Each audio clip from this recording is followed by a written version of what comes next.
Nessa aula, nós vamos falar sobre o esquema L. Ele é utilizado pelo Lacan para organizar toda a estruturação psíquica, né? A relação edípica, o período do período que antecede o Édipo, o período que vem posteriormente ao Édipo, a estruturação simbólica, imaginária, o processo inconsciente, as posições do grande outro, pequeno outro. Nós vamos ver tudo isso agora nessa aula. Lembrando novamente, eu sempre preciso ressaltar isso, que para entender essa aula você precisa compreender as aulas anteriores. Por quê? O curso foi pensado para acontecer de forma gradual, de forma progressiva, para que você consiga ir identificando cada ponto sem que você se perca nesse caminho. Então, é necessário que você tenha assistido todas as aulas anteriores e não só assistido, mas assimilado aquilo que foi dito e conheça cada elemento que nós vamos trazer aqui.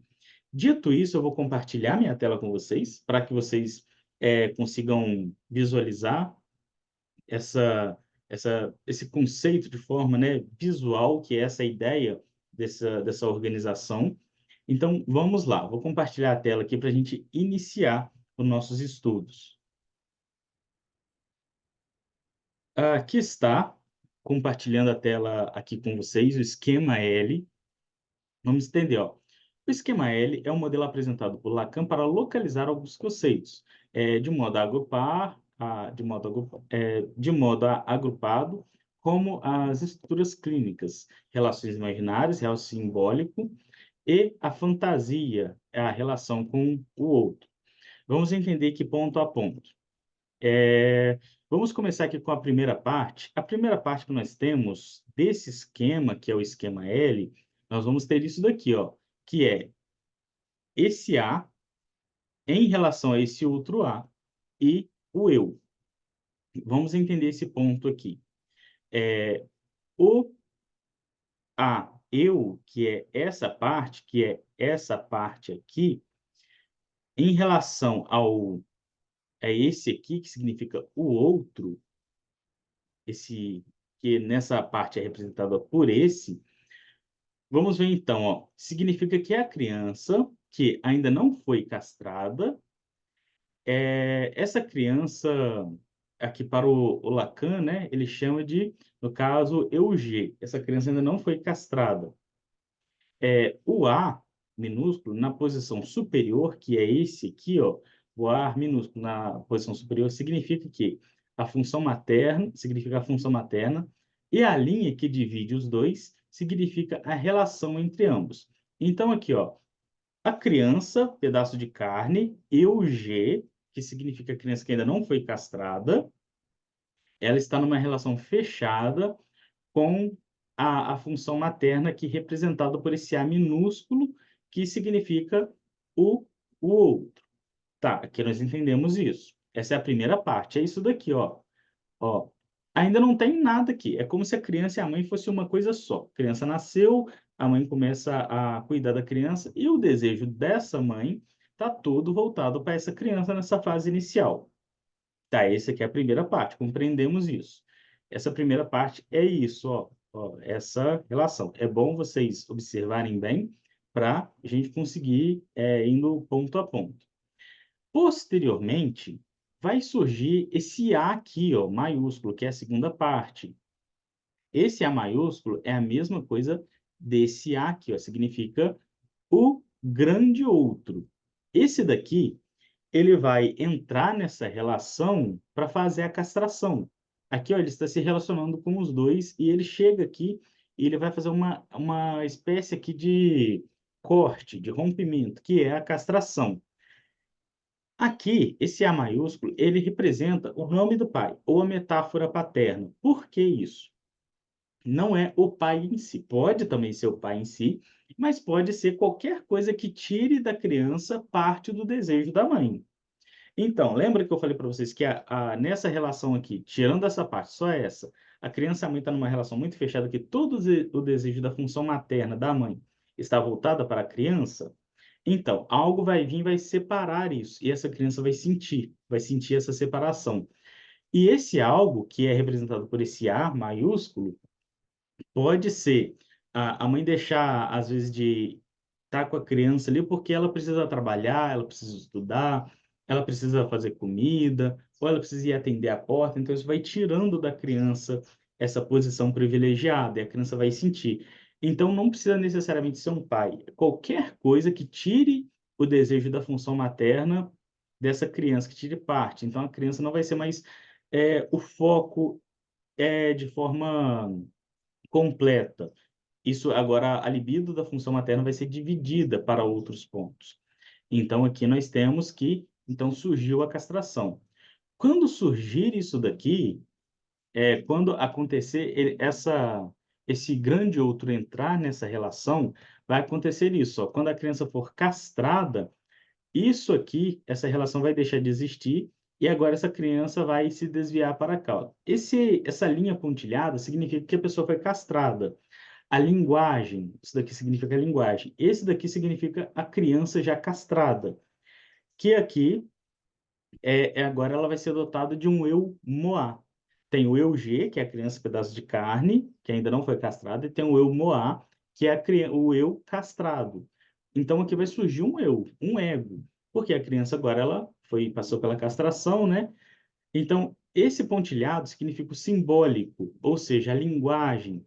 Por que que tá assim, né, pontilhado? Porque a linguagem, como nós vimos lá na aula sobre castração, nós falamos que a linguagem ela surge a partir de uma suposição. Ela não surge a partir de uma realidade, de uma verdade. Ela surge a partir de suposição. A criança fica assim: para onde o desejo da minha mãe está indo?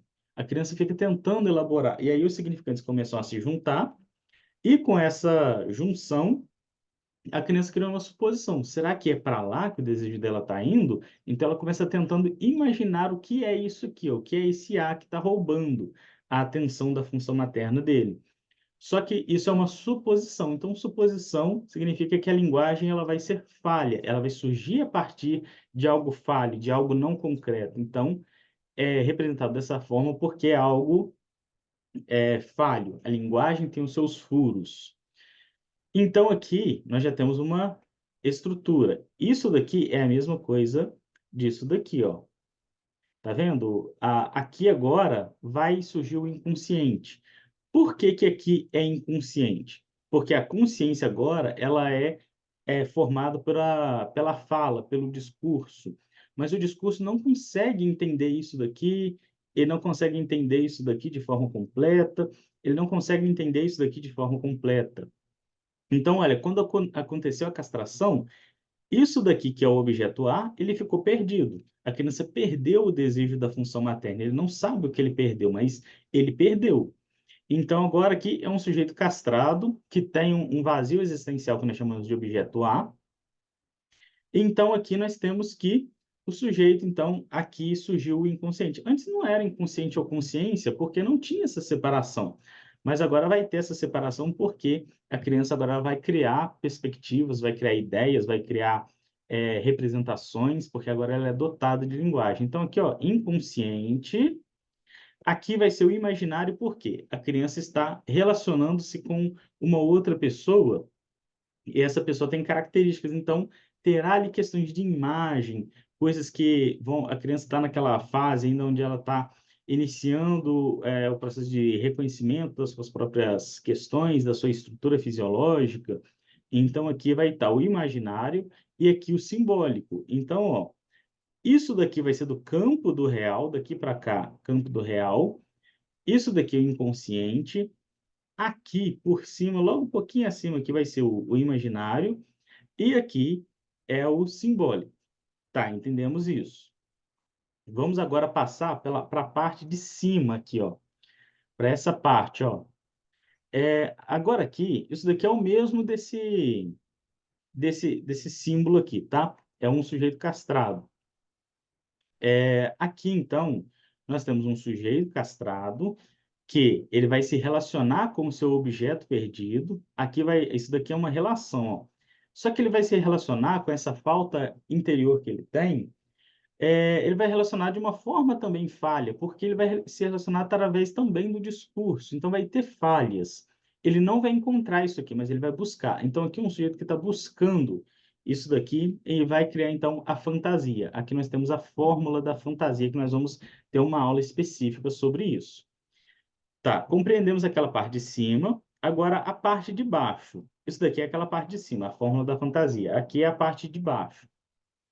Nessa parte de baixo é o grande outro, né, representado por aquele que vai fazer a castração, se relacionando com esse objeto. E essa relação aqui é uma relação assim de castrar, de ensinar regras, normas. Então, é isso aqui. Então, esse é o esquema L. Aqui nós temos o complexo de Édipo, ó, nessa primeira parte, temos o complexo de Édipo. Aqui a relação imaginária, aqui o inconsciente, aqui o simbólico, e aqui o sujeito se relacionando com aquilo que foi perdido nessa castração, criando, então, o seu desejo. Aqui, ó, quando ele se relaciona com o seu objeto perdido, o sujeito castrado se relaciona com o objeto perdido, ele cria, então, o seu desejo. E o desejo vai criar as vontades e as demandas. Então, esse é o esquema L. Qualquer dúvida é só deixar aí que eu vou estar à disposição para estar, ajudando vocês.